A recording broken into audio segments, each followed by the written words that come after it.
The Iridimi refugee camp is a new humanitarian corridor for tens of thousands fleeing the fighting in Sudan's North Darfur. The United Nations Refugee Agency say that from late May to early June, an average of 1,000 people crossed into eastern Chad every day. It's where Musa Mansour Isa hopes to find peace. We spent 3 days in the bush evading the rebels. There's no one left.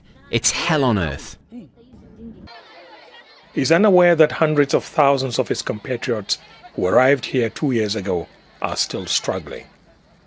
Khadija Hassan queues for supplies for herself, an elderly mother, and 6 children. The food we receive for a month would last only a few days. We must either find other means or starve.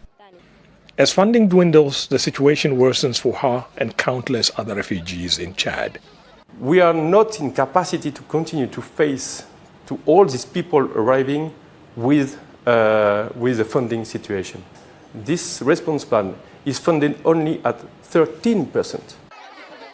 Since the outbreak of hostilities between the Sudanese army and the paramilitary rapid support forces more than 2 years ago, around 1 million Sudanese have sought refuge in Chad, worsening the country's already dire food shortages. The food insecurity in Chad is at one of its highest level in the last 10 years. There's 3.3 million Chadians in the next 3 months that will experience acute forms of food insecurity. Aid agencies collectively characterize the conflict in Sudan as the worst humanitarian crisis globally.